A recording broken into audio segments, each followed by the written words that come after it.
Hey guys, welcome to the Raw Wrap-Up, the show where the belts don't count and the matches don't matter. It's Mike Sorg at Sorgatron here in Mayhem Studio in Pittsburgh, PA, and with me is Mad Mike up in Poughkeepsie, New York.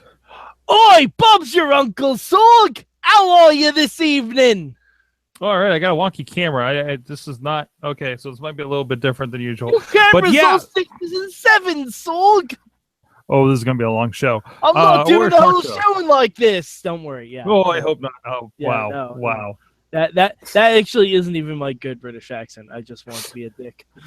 That was a British accent? Sure. Sure. No, I mean it was Cockney. Cockney. I once did a Cockney accent. I sang Chim Chimney in the Disney Review in the 5th grade choir. But anyways, Sorg, so we pre-recorded this show, right?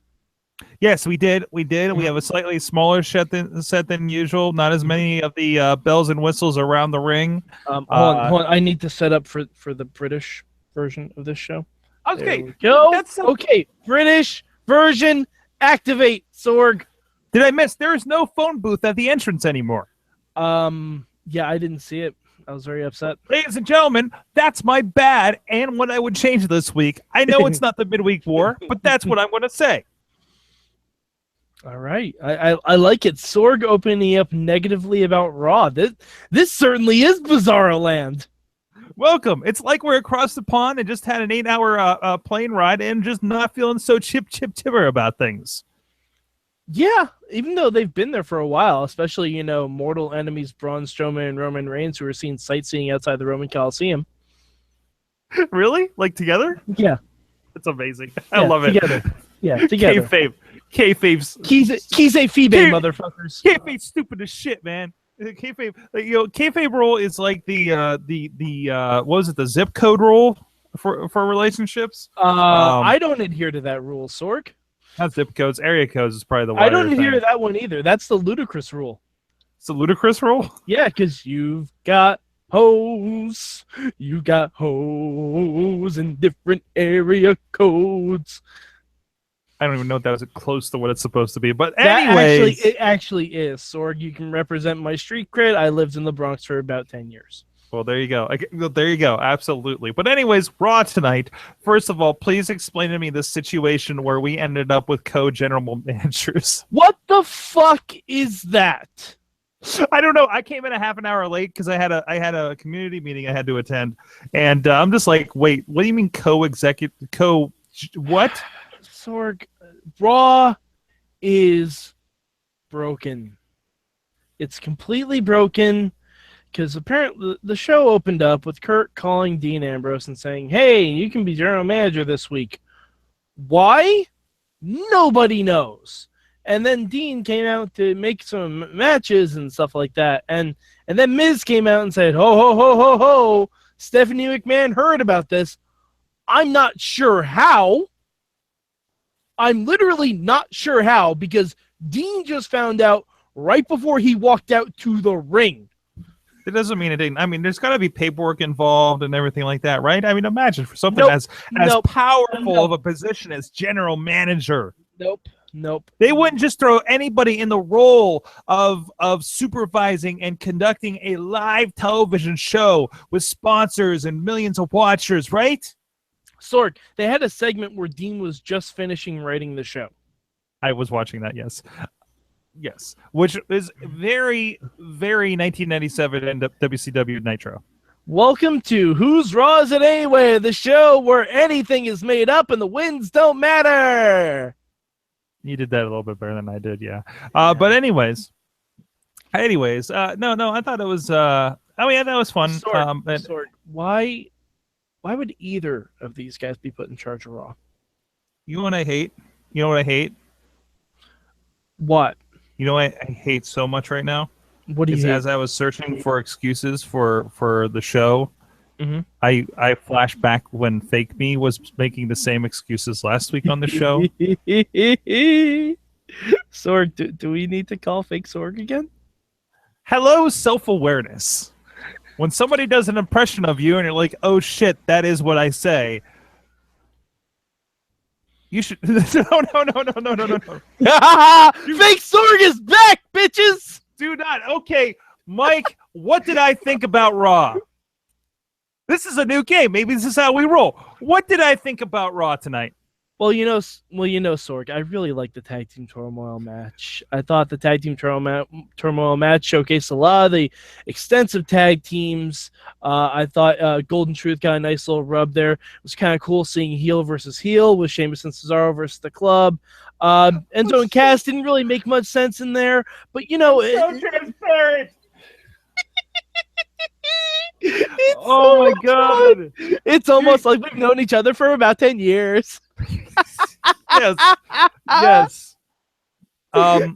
Hey, Sorg, you want to know what's fucked up with the tag team turmoil match? I hate tag team turmoil matches. Have we said that? We all hate tag team turmoil matches. It's a tag team turmoil match. Fuck. You know what? I wouldn't have minded this one if it wasn't the same team going coast to coast. Because the problem is it makes the rest of your division look like jack all shit. No, it's not. To me, it's not a problem making your rest of your division look like crap. I mean, it's just a problem of I hate the concept of tag team turmoil matches. I don't hate the concept. It's a gauntlet match. You know how I would have booked it, Sorg? I hate gauntlet matches. Sorg, you know how I would have booked it? Have Golden Truth start off against the Club. Have them beat the Club. Have them beat Enzo and Cass. Then right? Yes, give them something. Unless we're leading up to the breakup of Golden Truth. If we're doing that, okay, fine, I get it. But there was a good point that I don't often dive into like WrestleZone.com. Usually, it's just whatever articles I see shared or come up on Facebook. But there was a good point. Hey, you know who's been undefeated at least until tonight? Golden Truth. I don't think that's true. It is true. The last win they suffered was on December 26th, I think they said, something like that. And but most of their wins have actually been live events, of course. So actually, a pretty good case for them going for the tag titles. Except when was the last time they had a match on Raw? No, I'm sorry. If you're bringing up records, which was the whole reason that they had the whole segment last week, and really it doesn't matter because professional wrestling. I know, but anyways, but no, it was also when the match started, I was like, oh god, this is gonna be a half an hour, and it was. Oh, well, I mean, basically that's the way all Raws in the UK are, though. There's always one match that's at least a half hour. But still, it was multiple matches ish and everything like that. And I guess it worked out easier for them to edit. You got the gosh, how much editing they actually have because it's kind of live to tape. Well, I mean, so you don't have to. You just have to do cut for commercial breaks. True. You don't have to do like a bunch of segments in between that. Well, you had the local people win. I mean, you had your Finn moment. You had your Cesaro and Sheamus moment. As I realized that neither of them are from the UK, but they're European, right, guys? Sure. Hashtag Brexit. Hashtag Brexit. Sure. They should have just called themselves hashtag Brexit. They should actually. That would be great. But neither one of them are British. Yeah, I know, but that's the point. So it's kind of like ironically, like it's a sure, yeah. It's better than the bar. Like if anything should have been called the bar, it should have been Farouk and Bradshaw. Yes, absolutely. All right, let's roll around to something else here. Women's wrestling. Yeah. Are you you gotta love women's wrestling tonight. Yeah, no, it was good. I didn't like the finish of the Sasha Alicia Fox match. Yeah, it was a little weird. I don't know what that was. I think it was a mistake, and they just turned it into a thing. Yeah, I think so too. It was just a weird flop way she landed, and I think she just reacted and was trying to flat out for the pin, and it turned into looks like she might not have gotten all that, kind of thing. Yeah. But otherwise, there's also like, hey, Alicia Fox is having like a damn good match with Sasha Banks. Alicia Fox is so underrated. Oh, absolutely, and She's that's what I'm very saying. An opportunity for her to go out and do something, I still can't. I hope Summer Rae gets uninjured or wherever she is soon, because I really like Summer Rae matches too. Yeah, And I'd rather see like Sasha and Summer Rae reform the BFFs on Raw. that'd be great. I think that would be great. amazing. Why not, right? Yeah. And you can throw in like Emma as the third member instead of Charlotte. The Nia, you're my new best friend aspect was kind of fun. I don't know if you saw I don't know if you saw my basketball clip I threw out there.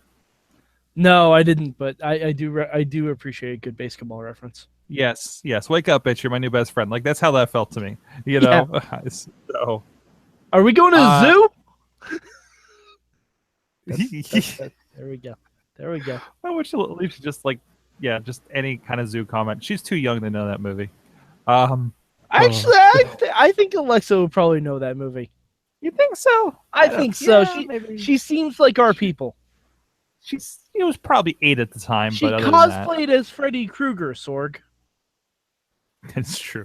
That is true, but that's more timeless. Anyways, other than that, cruiserweights. We only got one tonight, I believe. Mm-hmm. Dean Ambrose's Raw does not like the little people. That sounds different. You know what would have been really good for this Raw? How about some guys from the UK? I was thinking about that too. Because what's really messed up, and they should have done this on Raw, because it serves a lot of masters. Serves a lot of masters. On one of the house shows in Raw in the UK tour this year, they had Pete Dunne versus Trent Seven, and the winner was going to be the number 1 contender for the UK Championship at TakeOver. Why couldn't we have had that on Raw? That was at a house show? That was at a house show! Wow. Why could that not be on Raw? Because A, Pete Dunne versus Trent Seven. Hi, what's up, fellas? Also, it lets people know, hi, we have a UK Championship. Yeah, and it feels like something they should promote on their UK show, considering I think they did just tape for the first episode, right? I don't know. I try not to read spoilers as far as. Or maybe I said something about UK spoilers, but it might have been actually for Raw tonight. No, that was probably for Raw, because Raw. I'm not sure if you guys realize Raw was pre-recorded. Let's roll back to they're in the UK, obviously, despite not seeing the phone booth. And all 2 things. First of all, the set you wouldn't have really noticed now. Nope. They didn't have the light posts. But other than that, it was kind of nice. We don't have like a smaller set. I forget, was the bus there? I didn't see the bus. Yeah, I didn't remember seeing it either. It's a shame, because I would have loved Braun to tip over a bus. Yeah, why not, right? All right, Sorg, can we talk about this? I think we're talking about Clubberin right now, and it was a good night for Clubberin, and I enjoy good Clubberins on Raw. Nope. It was good Clubberin. Roman Reigns needs to get the fuck off TV. Yeah. And he's also acting like a heel. Yep. Although I was more excited for what we got than what we were supposed to get with him and Kalisto. No, fuck that. I would have rather seen Kalisto versus a one-armed Braun Strowman.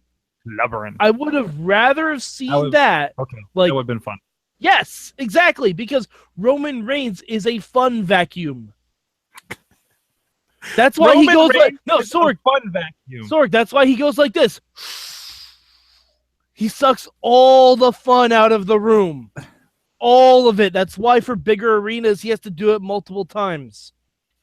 Hoo-ah. Yes, but when in related clubbering news, Seth and Samoa Joe. And okay. Joe cutting a promo about how he's going to pop cartilage. Yes. Makes me happy every time. Yeah. Uh-huh. Sorg, let me know when he actually does it. Well, show, don't tell. Samoa Joe has won 1 match since he debuted.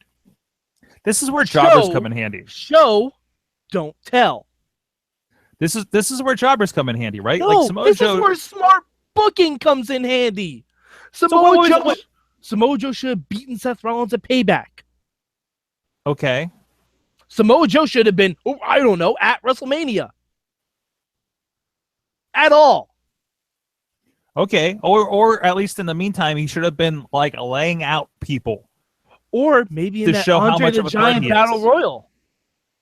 That would have been nice. Andre Battle Royal. How much could you demonstrate at that point? You could have him eliminate 22 people, Sorg. Yeah. That's exactly how you can do it. You can have Samoa Joe be the last person. You can have him eliminate Big Show by himself. How about that? Like, you wouldn't even have had to have him win the thing. Sami Zayn could have gotten a lucky elimination. Like, something. They have fucked up Samoa Joe so badly. I don't think so. So badly. I don't think so. So badly. He's still great stuff in the ring. There's still a lot happening there. No, I think it's real good. Sorg, let me ask you a question. You're a Transformers guy, right? Yes. Let me ask you a question. Would you watch a movie with Starscream as the main villain and Megatron is off kayaking somewhere? Actually, I've been reading an entire series of a book where Starscream is basically the boss. God damn it! And it's fascinating. It's actually very fascinating. No, it was a bad example. It was a bad example. Starscream's really awesome. All right, Sorg, would you read? He's the chosen one. Would you watch a movie of Ninja Turtles where Baxter Stockman is the main villain and Shredder and Krang nowhere to be seen? Wait, which Baxter Stockman? Are we like Fly Baxter Stockman? Is it the guy that made the movies from the movie version? It's Teenage Mutant Medea Turtles. Yeah, I think that'd be really interesting actually because you can make the Mousers, have a giant Mouser. I'm gonna ask myself one more question. Yeah. Hey, fake Sorg. No, I'm not talking to myself. I am not talking to myself on this show. No, as much as the neighbors think that's exactly what I'm doing because they only hear one side of the conversation of me yelling through the basement window, I am not talking to myself. Sorg, my point is, Samoa Joe came in as a lackey. A useless lackey who couldn't even help his boss win. Now the boss is defeated. Why would he even need to fight Seth Rollins? He actually has himself. He actually has no reason to do this. Yes, he does. Because he likes hurting people, and he still has a job to do. And he's gonna pride himself. He's gonna pride himself in finishing the job because he's a professional that doesn't get whisked away in a van by ninjas. Well, he's doing very poorly at it. Well, we'll see. No, he is. He's very bad at his job. He was great the first night, and that was an accident. But that's like the legacy. Like he almost doesn't need to because it's like I injured you. I actually injured you. Definitely, and I'm going to finish the job. That's the story. Sorg. All right. Right now, he's taking offense that he's looking at my clock. Slayer. Sorg, we have about 3.5 months before Roman Reigns before Samoa Joe becomes Bray Wyatt. We've got about 3.5 months. He actually needs to do something. He needs to do something, Sorg. No, I'm serious. He needs to do something. Otherwise, Samoa Joe is going to be fine. What? Samoa Joe is going to be fine. What's after this Seth Rollins thing? I don't know. I'm not the booker. Yeah. I'm just watching. What's after him losing again to Seth Rollins? I don't care. Does Samoa Joe go winless in pay-per-views in 2017? I don't think I care.